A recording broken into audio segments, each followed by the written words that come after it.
Hello students, welcome to the English class. We have started with a new chapter from Flamingo, chapter 5, Indigo by Louis Fisher. In my last video lecture, I have provided you with the overview of the chapter. In this PPT video, I am going to share with you the characterizations and the theme of the story. So let's start with the presentation.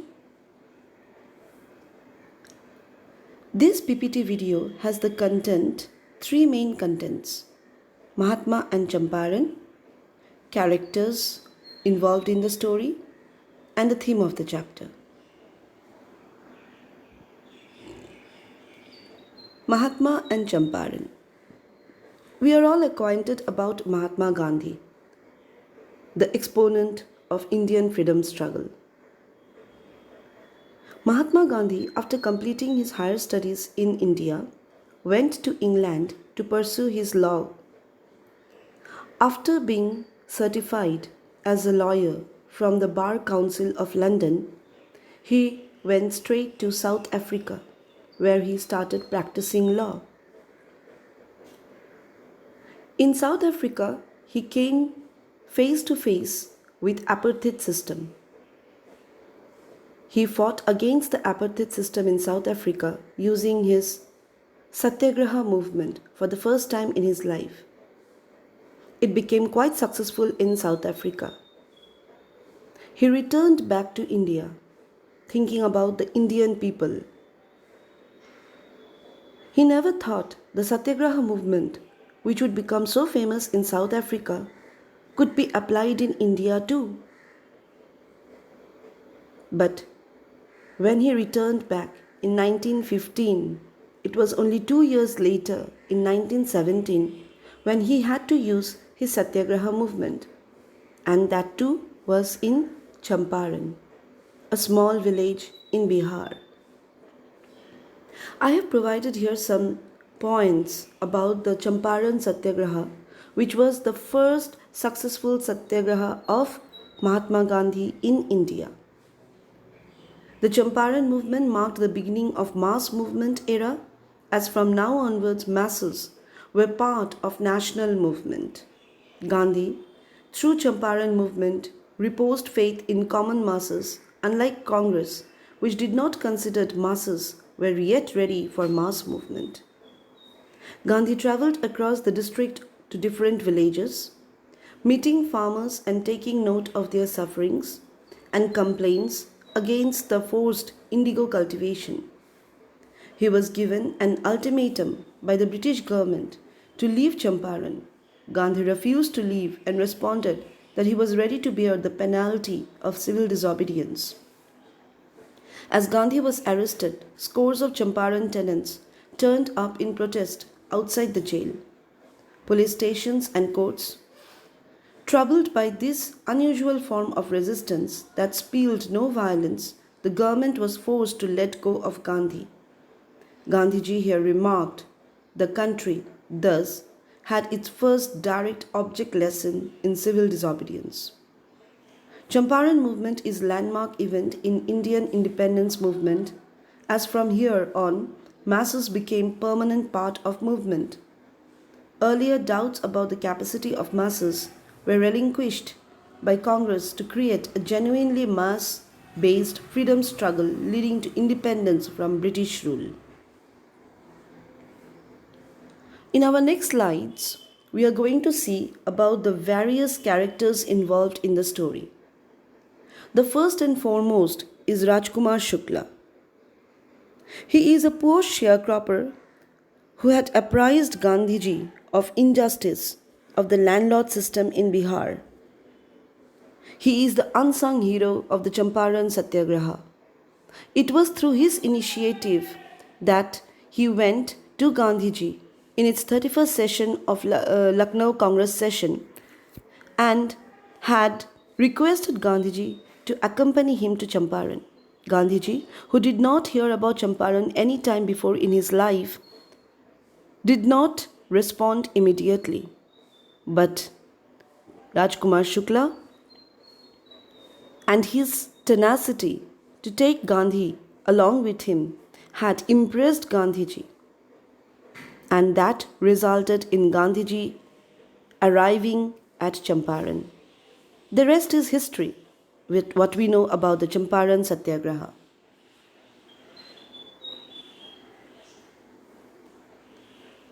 The next character that is involved in the story is Edward Gate, Sir Edward Albert Gate. He was the lieutenant governor of the province. He had asked Gandhiji, when the Satyagraha movement was at its peak in Champaran, he had asked Gandhi to visit him. Gandhi and the other lawyers of Bihar were apprehensive about the consequence of this visit. But the result was quite fruitful and successful, as we have seen that the English landlords had bowed down in front of Gandhi, in front of the Indian farmers, and agreed to pay the compensation back to them.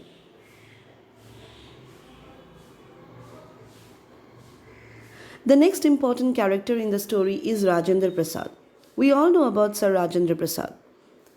Rajendra Prasad was not only an eminent lawyer of Bihar, but later on became the president of Indian National Congress, and when India got its freedom, became the first president of India.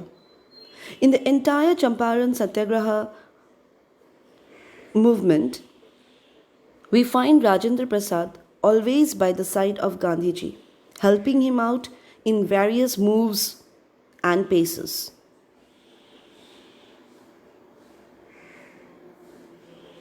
Another important character that we find in the story is of C.F. Andrews. C.F. Andrews was a priest of the Church of England, but a staunch follower of Gandhiji. He met Gandhiji in Shantiniketan when C.F. Andrews was with Rabindranath Tagore.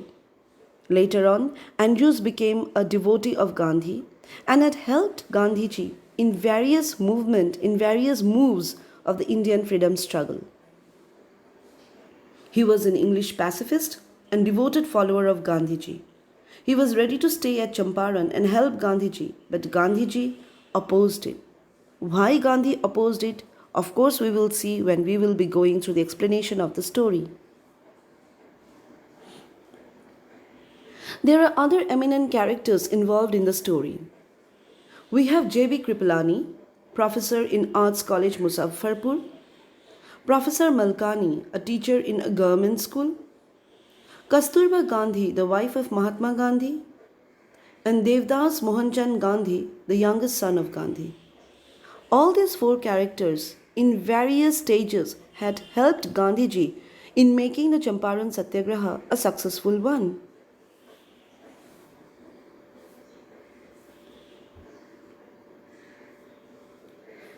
Now going on to the theme of the story. The basic theme of the story is determination and self-reliance. Through the theme of this story, Indigo, we also get the characteristics of Gandhiji. What Gandhiji has taught us through the Champaran Satyagraha is humility and simplicity. Gandhiji did not object to being treated as a peasant at Rajendra Prasad's house by the servants. We also find the theme of non-violent attitude, where we find that Gandhiji was prepared to go to jail for subverting the order for his eviction from the district. The theme of fellow feeling is also provided in the story. Gandhiji worked for the people of Champaran even though he did not belong to the area and was not familiar with them. Another important theme that we find in the story is humanitarian approach. He called his wife and children to work for medical upliftment and literacy of the peasants of Champaran. Determination is another major theme in the story. Gandhiji stayed in Champaran for about a year to ensure that justice for the peasants there was accomplished. One of the most important themes in the story is self-reliance. Gandhiji has taught self-reliance to the lawyers, that they are also to be self-reliant.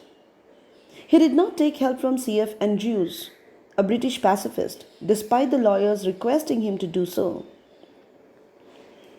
Another and the last most important theme in the story is freedom from fear. Gandhiji had once rebuked the lawyers that the only thing that a people fear in life is fear itself. So the real relief or the real freedom would come if these peasants were free from fear. With all these major themes, the story is a beautiful weaving of Indian independence movement. How Gandhiji got involved in this Indian independence struggle and had achieved, not only achieved, but shown the world and the Indians that what we can achieve if we are self reliant and determined in our motives.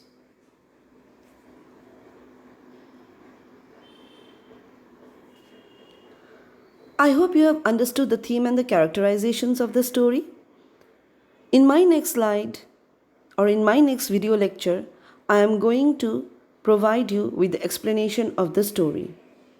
If there is any doubt in the background, overview, characterizations, and theme of the story, then you may clear your doubts in the classroom.